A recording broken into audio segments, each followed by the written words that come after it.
So last season, the Denver Broncos were 6-5 entering Week 13 and controlled their playoff destiny. But Russell Wilson threw an interception in the end zone with 9 seconds remaining on 3rd and goal from the 8, and the Broncos fell 22-17. That was on December 3rd, my birthday. So definitely the worst possible birthday you could have imagined for the Broncos with that loss. Including that one, the Broncos would go on to lose 4 of their final 6 games and fail to make the playoffs for the 8th straight season, finishing 8-9. This season, however, feels different, and I definitely don't agree with the idea of it's just simply because of Bo Nix. Yes, Bo Nix is honestly probably the best rookie quarterback in Broncos history outside of John Elway, but it's much more than that. You got to give credit to the way this defense is playing. They've been lights out all season outside of the Baltimore Ravens game, which the Ravens are number 1 in offense, so it makes sense. But outside of that, every game they've shown up to, they held the Chiefs to 16, the Falcons to 6 points, the Raiders to 19, the Panthers to 14. I mean, it's unbelievable to think about because this Denver defense, it only has 1 first-round pick on it. It's such a young defense, too. There's not a lot of big no names, but they've become big no names to this organization, to this franchise, and they've just played Vance Joseph's scheme perfectly. So it's a fun thing to see. And being at home on Monday Night Football against the Cleveland Browns, I could have swore that game was flexed, but it does say 8:15 p.m. Eastern Standard Time on ESPN. So that's going to be another opportunity for this defense to do its thing. And then bye week, and then at home against the Colts, which is going to be, without question, in my opinion, the biggest game of the year, because if the Broncos end up winning against the Browns, which I think they will, they'll go to 8-5. I think the Colts will beat the Patriots, and that will put them up to 6-7.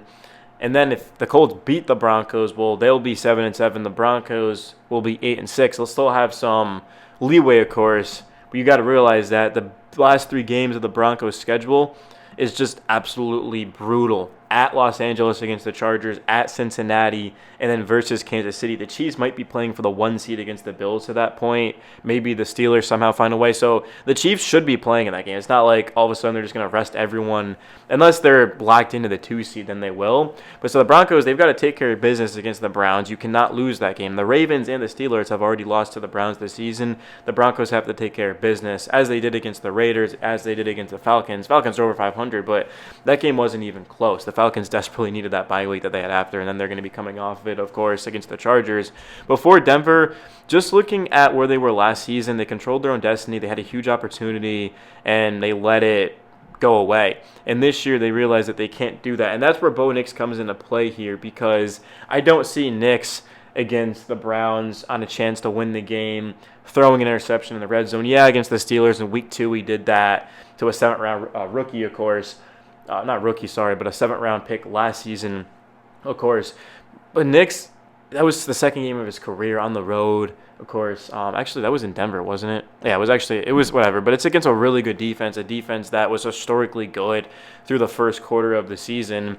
And ever since then, he's bounced back. Best game of his career against the Bucs. Finds a way to win in bad conditions at New York and MetLife in Jersey. And then just balls out against the Raiders. Good second half against the Chargers. Saints, statistically, was efficient. Didn't do that much. It was more so the run game in that one, the defense too. But then the Panthers game, he was unbelievable. The Ravens game, the pressure got to him in the sense of, like, literally the D-line. Kansas City, amazing. Falcons, amazing. Las Vegas, amazing. So Nix, for a rookie, he's not having an ordinary rookie season. He looks like a veteran. And a lot of big-time Pro Bowl, All-Pro defensive players have come out and just praised Nix, which is very, very good. I mean, it just goes to show that the Broncos made the right decision. And we saw Penix go before him. We saw McCarthy, Caleb, Jaden May. I mean, he was the last quarterback in that first round. And he's, so far, to me, has been, I would say, the best. He's played better than Jaden Daniels the past month and a half.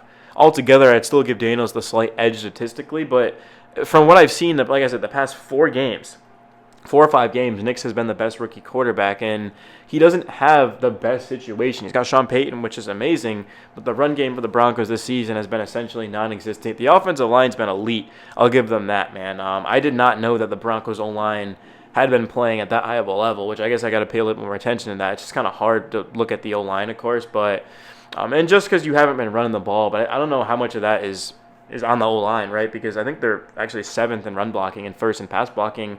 But all of a sudden, Sean Payton, he's gotten these young receivers involved. But Nix has been efficient.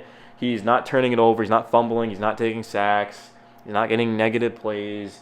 And he's throwing for touchdowns. He's using his legs when necessary. We've seen Nix, like the Bucs game, for example, we've seen him use his legs to be able to win the Broncos games and to get points on the board.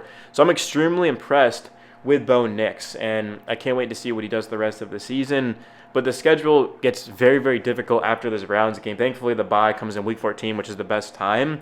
But the Colts, if they lose that game, they're not making the playoffs, right?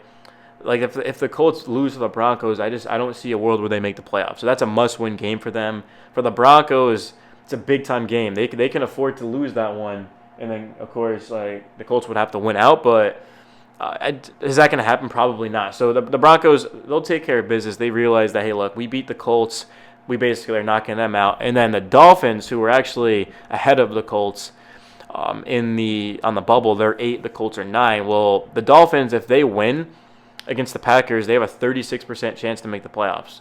And if the Broncos lose to the Browns, they go from a 67% chance to a 50. Essentially, they go from a 76 to a 50, because if they win 76, if they lose 50. So the Dolphins, their schedule, they've got the Packers. Like, if they win that in Lambeau, I mean, they've already won 3 straight games. So if they win 4 straight, I mean, then they've got the Jets, which is at home. They go to Houston, which Houston's struggling right now, at home against the Niners.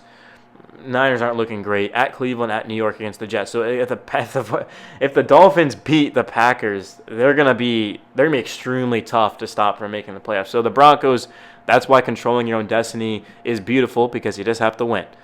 I do think they beat the Browns. I don't see the Colts going to Denver and being able to score more than 10 points. I just don't. I really don't, because their line is just atrocious. Starting 3 rookies. Dalton Tucker's terrible at the guard position at right guard. I mean, goodness gracious, this Denver front is going to just maul them. I don't see the Colts winning that. So hopefully that can be 4 straight wins. And then Chargers, Bengals, Chiefs. I mean, the Broncos, I mean, obviously you'd love to get all 3 of those, but you can afford to lose 2 of those, just because now being 7-5, beat the Browns 8-5, Colts 9-5, or 9-8, might make the playoffs. But you win 10 games, you're in. So that's why the Broncos, they just have to keep doing what they've been doing. And they've impressed me. You look at their losses, 2 to the Chiefs. They missed a game-winning kick that was blocked. The Chargers game, they had an onside kick opportunity. They didn't get it.